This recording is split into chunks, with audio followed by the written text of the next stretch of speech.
Hello everyone. তো সকালবেলা তো ঘুম থেকে উঠে চা খেয়ে পড়তে বসে গেলাম, আমার ডেলি রুটিন। তো তারপরে তো মাঝে একটু খিদে পাচ্ছিল, তাই খেলাম একটু কেক। আর তারপরে তো মা বললো যে সকালে খাবার করতে হবে, জল খাবার। তো এদিকে তো রুটি হচ্ছিল, মা বেললো আর আমি করলাম। আর এটা হলো মুগলির ভাত হচ্ছিল এদিকে। তো মুগলির ভাত তো মা এভাবেই করে রাখে। আর তারপরে তো আমরা সকালে টিফিনটা করে নিলাম। আর এরপর তো আমি সকাল সকাল স্নান করে নেব, কারণ আজকে আমার একটা প্রচুর বড় দায়িত্ব আছে। তো আমার দায়িত্ব হলো এই যে গোপালের এত জামা কাপড়, এগুলো সব অর্গানাইজ করতে হবে। এগুলোর মধ্যে যেগুলো ছেঁড়া বা যেগুলো একটু নষ্ট হয়ে গেছে সেগুলো আলাদা করে আমি রেখে দেবো, যেটি পরে গিয়ে জলে দিয়ে আসবে। আর বাকিগুলোকে সুন্দর করে গুছিয়ে গুছিয়ে আমি রেখে দিয়েছি। এরপর তো গপু ভাইকে আবার পুজো দিয়ে নিলাম। তো এই জামাটা হলো বড়দির বিয়ের সময় বড়দির শ্বশুরবাড়ি থেকে তত্ত্বে এসেছিলো গপুর জন্য। তো তারপরে তো দুপুরে লাঞ্চ করে নিলাম। আর আজকে লাঞ্চে ছিল বাঁধাকপি দিয়ে মাছের মাথা দিয়ে, আর ছিল পাঙাশ মাছ, আর হচ্ছে জেঠি একটুখানি চিকেন দিয়েছিল সেটা। তো তারপরে তো লাঞ্চ করে একটুখানি ভাত ঘুম দিয়েছিলাম। আর তারপর ঝন্টি দিয়ে এসে বললো যে চল বুনু একটুখানি ঘুরে আসি, আমরা অনেক দিন ঘুরতে যাই না। তো তারপরে দেখো আমরা তো ম্যাচিং ম্যাচিং টি শার্ট পরে নিয়েছি। আর দেখো আমি ক্যামেরা অন করেছি বলে ওরম বদমাইশি করছে।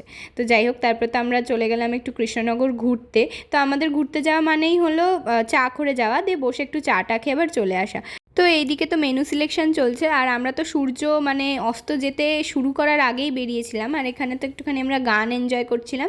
তারপরে এর মধ্যে আমাদের খাবারও চলে এলো, আর আমরা খেয়ে নিলাম। তো প্রথমে আমরা অর্ডার করেছিলাম এখানে চা আর চিকেন পপকর্ন।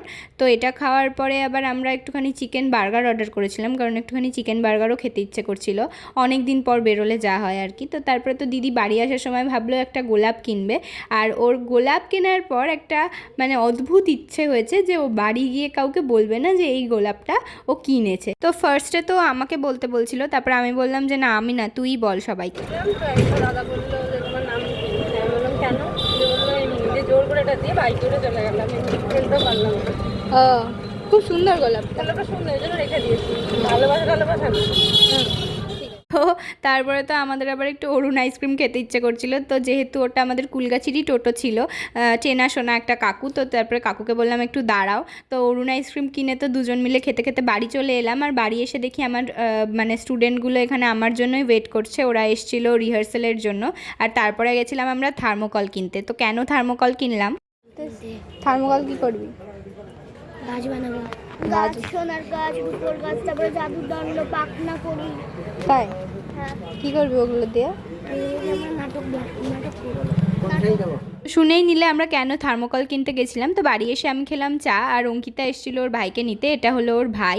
তো তারপরে তো পড়তে বসেছিলাম, আর রাত্রেবেলা ডিনার করে নিলাম। তো আজকের ভিডিওটা এই পর্যন্তই থাকলো, দেখা হবে আবার নেক্সট মিনি ভ্লগে। টাটা।